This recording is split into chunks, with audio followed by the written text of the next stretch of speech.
That's when the King of Kings shall reign. Ooh. Proclaiming judgment on each and every one. There will be justice, and the prophets will rise again. And all the evil games we commit. WEFM, the clean, fresh sound. WhatsApp us or call us at 457-9997. Activated Moments on WEFM 99.9 is on now.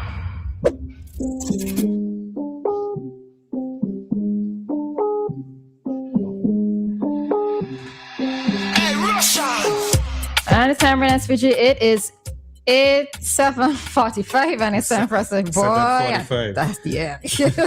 Fast forward. Anyhow, it's time for us to get commentary from Lyf this morning. Lyf, morning. Morning. How was your weekend?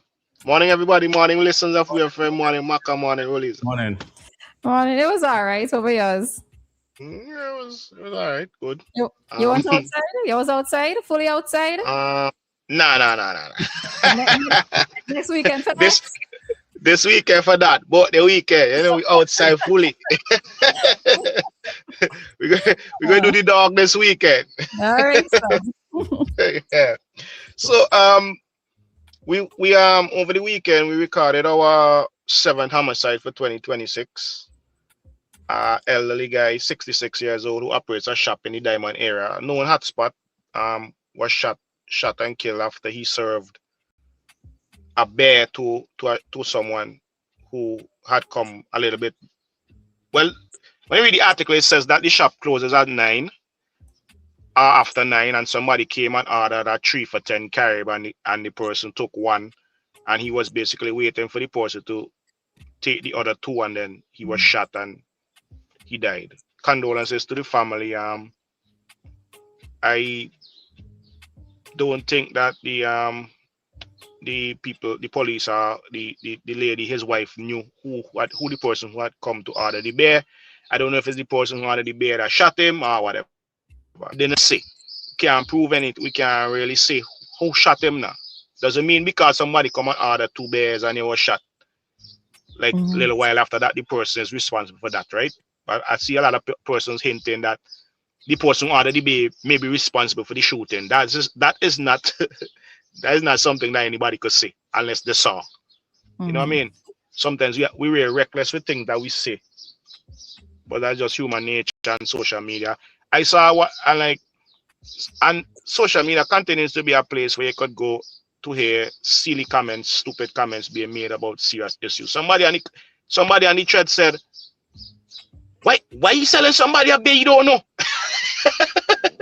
I don't like, they say sometimes we laugh at serious things, right? But that person had to be a real idiot to make a comment like that. Yeah, you own a shop, like everybody is selling something to in a business, you know them. You know what I mean? Like, they don't know. It's just a weird comment. So yeah, we had that. People may not realize, but last year around this time we only had 5.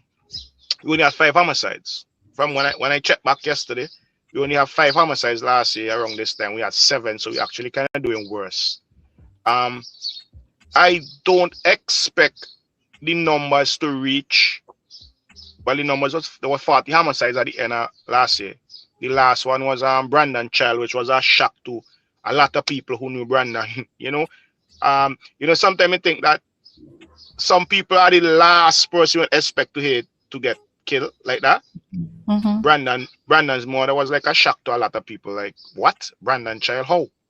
So we had 40 last year, and we had up to this point last year we had 5. Now we have 7. So we actually kind of doing worse. But I don't expect that the homicide count would reach up in those numbers, right? But I kind of want to be careful when I say that, because I have said things before and was wrong. Like when I predicted the results of the last election, I was wrong. But with the amount of cocaine that is floating around in the country right now, right? You can't really make a prediction about the murder rate because of the amount of cocaine that is floating around. Every time there's cocaine floating around like this, In the past, the moderators went up because it just takes one spark when you have all this cocaine floating around for the place to get out of control and people start to get shoot every minute. So let me just keep our fingers crossed that we don't get that spark this time, but there's a lot of cocaine floating around. And it always ends up with homicides when this happens.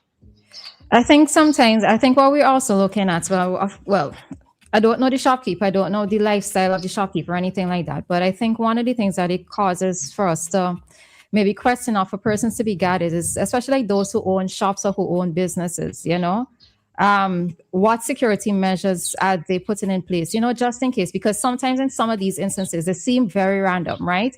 The shootings seem very, very random, and it's a community shop. You're not necessarily expecting to hear that the community shopkeeper is going to be shot. So I'm wondering how many, how do many of the shopkeepers within the communities, with certain districts, feel about operating businesses, and are they putting certain measures in place to, try to maybe just in case be on guard? Well, I know in Trinidad, the majority of business places, they have these big steel bars between them and the customers. And I used to find it so impersonal because, how we so used to being able to talk to the shopkeeper, stretch your hand over and that kind of thing. But it was so impersonal. Yeah. Yeah, well, I think that saves a lot of the shops from being robbed in Trinidad, right? They have to operate within their context of what's going on over there, right? So that probably save a lot of them. Even some of the big businesses you go to, because I went to the Bamboo once in this big car dealership, and you couldn't even see the cashier. There was a tinted bulletproof screen between you and the cashier, where you just push your money through and the money comes back out. You don't even know. You don't even see anyone. You know what I mean? So they have to operate within, what's going on over there. I see some shops in St. Vincent. Well, I know one shop in St. Vincent particular used to do it, and that was a shop that was in Pars Avenue. And that person wasn't really doing what was above the board. You know what I mean? Another shop. What I see before, what I say? That person he was involved in a business that was really above the board. So, okay. Yeah, there was this big steel bar between them and the customers. You know what I mean? I see a few people in St. Vincent, like 1 or 2 people in St. Vincent doing that, but then you have to question the operation, right? But people in the area will know what is the actual reason behind a 66-year-old man getting shot. Because when we saw the last killing with an elderly person, that was the lady up in what's up they call again?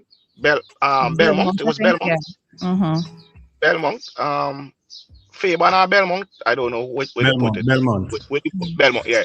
When we saw that, people were saying it was robbery, but then when you saw the footage, you were talking about putting things in place to stop it. But she had cameras, but that didn't stop anything, right? And when we saw that footage, it was like, okay, it wasn't a robbery. So what was she involved in? People who would know what is the reason, but the police haven't told us the reason, and people are just speculating at this point. But there are people that will know the reason. The person who's responsible for it will know the reason. The person who, if somebody sent them, will know the reason. People close to them might know the reason. So when you see a guy, I didn't hear they say anything about robbery in this last incident, but people don't just randomly just go and just shoot people like that. But there's also the question with the guy who got shot in is Lodge Village. The businessman. Right. I haven't heard anything in terms of that as well. So after well, in his case, that he had a stepson that was gunned down a few months before he was actually killed, and then after his shooting, we saw in the media that he has sons that were arrested for firearm possession and all these things, right? So we don't really know. The public. We have a call on the line. Right, go ahead. Hello, good morning. Hello, good morning. Good morning.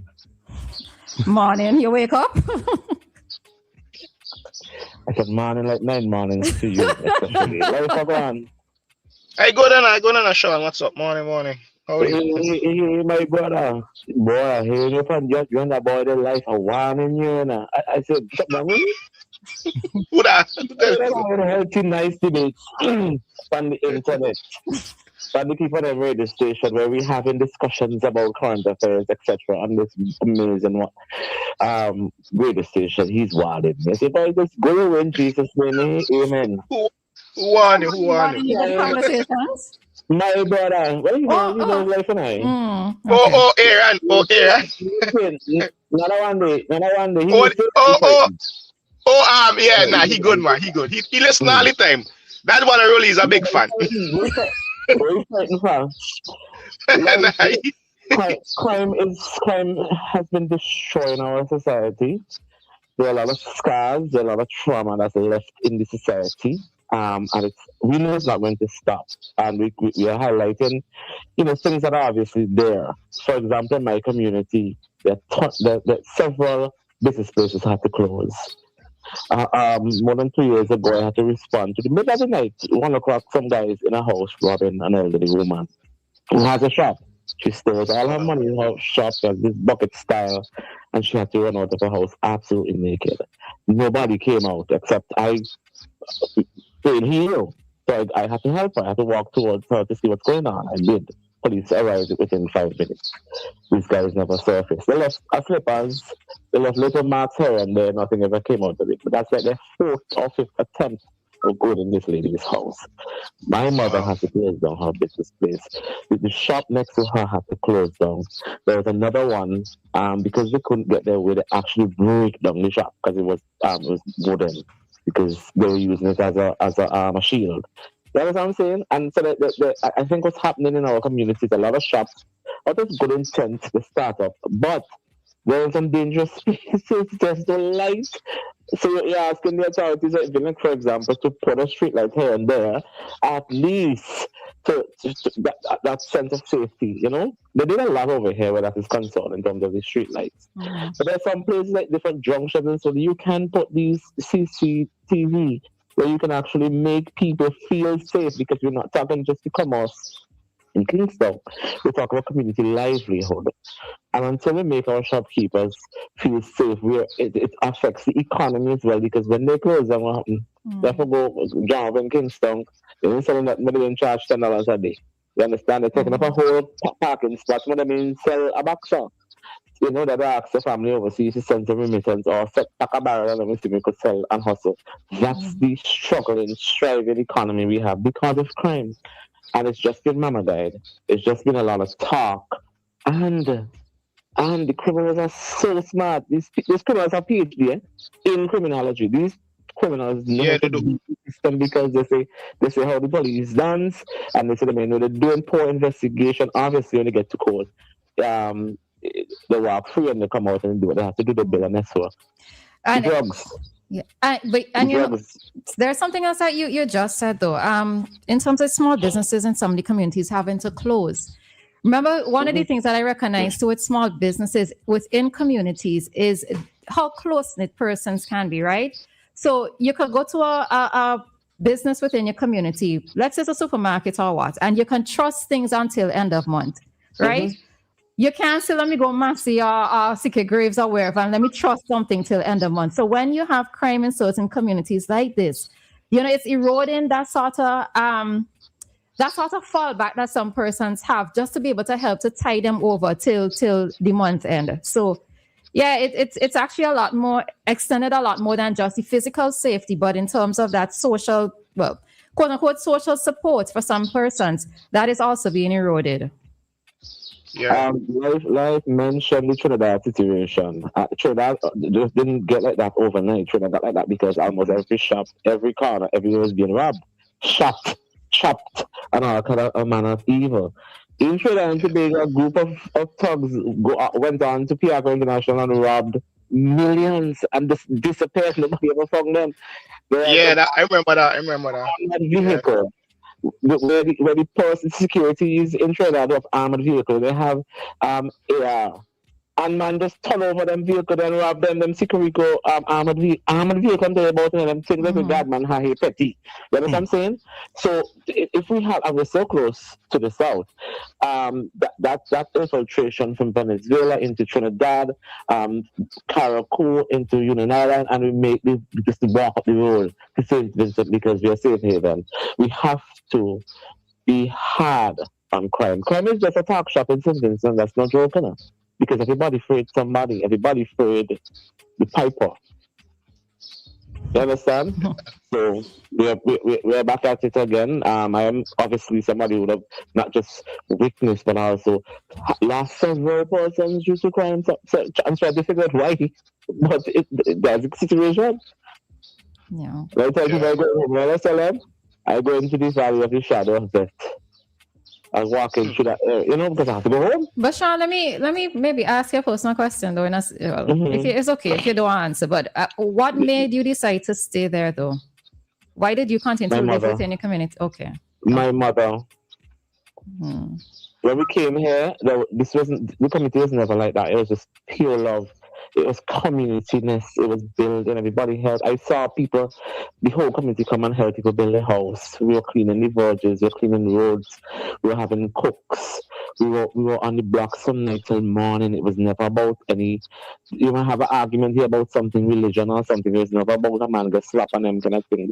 So we saw the young men and them start to come and ask for a little light. And then from that they asked for a cigarette, and from that they asked for weed. They took over the block and it turned it into something else. And the generation just keep skipping, just keep going from one to the next. So many have lost their lives. I've done so many eulogies, I've attended so many funerals, and it's the same thing again. Now we're seeing those who are supposed to be in school literally following the trend. You understand what I'm saying? It ain't no joke that the 6 and 7 quiet down, only for now. Only for now. It is serious. My heart pounds every time I walk through these paths. But they're lovely people, Rosella. They're upright, peace, love, and people who live in the community, and the community still has, that sense of communityness, but just they always say the minor ones, but they're the ones who are creating great impact where the crime is concerned. But and the thing is too, let me be totally honest on the radio, a lot of institutions or agencies that are responsible for coming into these communities to help to interact with less vulnerable and underserved communities, they don't come and they ask me why. So these communities are left to fend for themselves, and whatever happens. These victims never see anybody to assist in counseling or any victim support, and all of these things. It's a mess. Everybody just them out there talk. They don't care. So yeah, that makes 2 cents. Big up life. Yeah.